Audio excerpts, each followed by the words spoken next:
الحمدللہ والصلاۃ والسلام علی رسول اللہ وبعد۔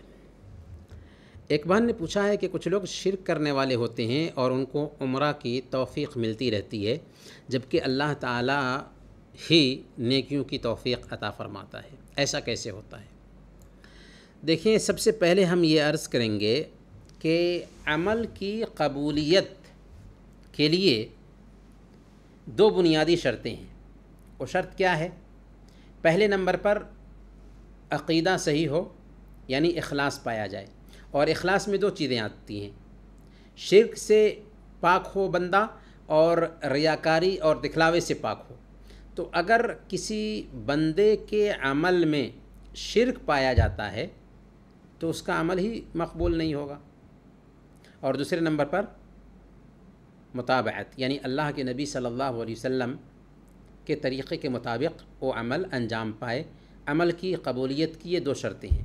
تو اگر کوئی بندہ اپنے عمل میں شرک کر رہا ہے یا اس کی زندگی میں شرک پایا جاتا ہے، اور شرک اکبر ہے کہ اللہ کے علاوہ کسی اور کو مشکل دور کرنے والا مانتا ہے، اللہ کے علاوہ کسی اور کو روزی دینے والا، شفا دینے والا، یا اللہ کے علاوہ کسی اور پر بھروسہ کرتا ہے، اعتماد کرتا ہے، جیسے اللہ کی ذات پر اعتماد کیا جاتا ہے، تو اس کا عمل قابل قبول ہی نہیں ہے۔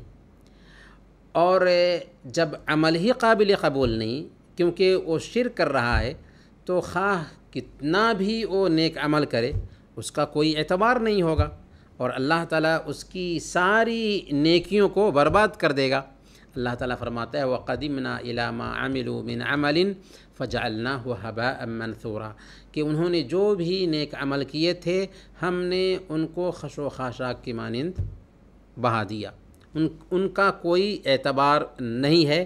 اگر کوئی انسان شرک کرتے ہوئے نیک عمل کرے تو اللہ تعالیٰ فرماتا ہے عاملۃ ناصبہ تصلی نارا حامیہ، کتنے ایسے لوگ ہوں گے جو عمل کرتے کرتے تھک جاتے تھے، عمل کرتے کرتے تھک جاتے تھے، جہنم میں ڈال دیے جائیں گے۔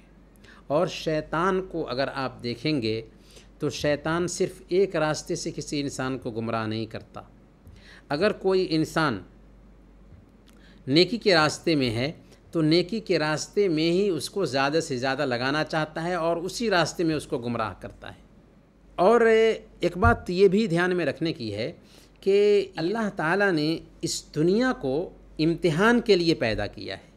خلق الموت والحیات لیبلوکم ایکم احسن عملا، موت اور زندگی کو پیدا کی تاکہ تمہیں آزمائیں کہ کون بہتر عمل کرنے والا ہے۔ اور آزمائش میں نتیجہ نہیں بتایا جاتا۔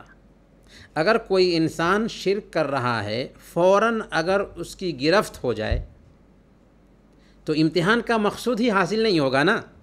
تو اسی لیے اللہ تعالیٰ ڈھیل دیتا ہے، چھوٹ دیتا ہے، تاکہ لوگوں کے سامنے بھی اس کی حقیقت کھل کر کے نہ آئے، جبکہ اللہ تعالیٰ نے حق اور باطل کو پورے طور پر بتا دیا ہے۔ اگر کوئی غلط کام کر رہا ہے اور فوراً اس کو پکڑ لیا جائے گا تو امتحان کا مقصود ہی حاصل نہیں ہوگا نا۔ اسی لیے اللہ کے نبی صلی اللہ علیہ وسلم نے ایک حدیث میں بیان فرمایا کہ اذا رأیت اللہ یعطی العبد من الدنیا علی معاصیہ ما یحب فانما هو استدراج، کہ اگر تم دیکھو کہ اللہ تعالیٰ کسی بندے کو اس کی سرکشی کے باوجود، اس کے گناہ کے باوجود اسے دنیا دے رہا ہے تو سمجھ لو کہ یہ ڈھیل ہے۔ سرکشی پر سرکشی کر رہا ہے، گناہ پر گناہ کر رہا ہے، لیکن پھر بھی اللہ اس کو دنیا دے رہا ہے، تو یہ کیا ہے؟ یہ ڈھیل ہے۔ بالکل ویسے ہی ایک بندہ شرک کر رہا ہے تو گناہوں میں سب سے بڑا گناہ کیا ہے؟ شرک ہے۔ شرک سے بڑھ کر کوئی گناہ ہی نہیں۔ تو اگر شرک کرنے والے کو اللہ تعالیٰ ڈھیل دے رہا ہے کہ وہ نیکیوں کا کام کر رہا، تو اللہ تعالیٰ ڈھیل دے رہا ہے تاکہ اس کو آزمائیں کہ کہاں تک جاتا ہے۔ حالانکہ اللہ تعالیٰ نے قاعدہ کیا بتایا عمل کی قبولیت کے لیے؟ جیسا کہ ہم نے شروع ہی میں کہا اخلاص اور مطابعت، خالص اللہ کے لیے وہ عمل انجام دیا جائے، اس میں شرک نہ ہو، اس میں ریاکاری نہ ہو، اور دوسرے نمبر پر اللہ کے نبی صلی اللہ علیہ وسلم کے طریقے کے مطابق وہ عمل انجام دیا جائے۔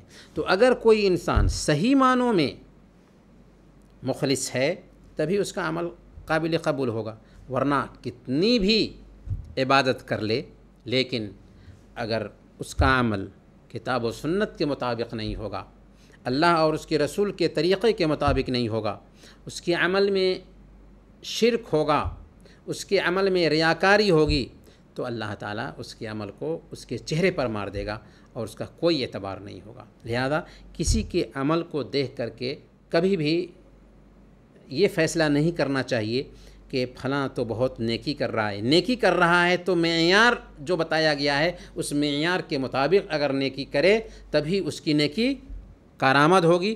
اگر کتاب و سنت معیار نہیں ہے اس کے لیے، اخلاص اور مطابعت کی بنیاد پر نیکی نہیں کر رہا ہے تو اس نیکی کا کوئی بھی اعتبار نہیں ہوگا۔ اللہ تعالی ہم سب کو کتاب و سنت کے مطابق عمل کرنے کی توفیق عطا فرمائے۔ وصلی اللہ علی نبینا محمد وعلی آلہ وصحبہ اجمعین۔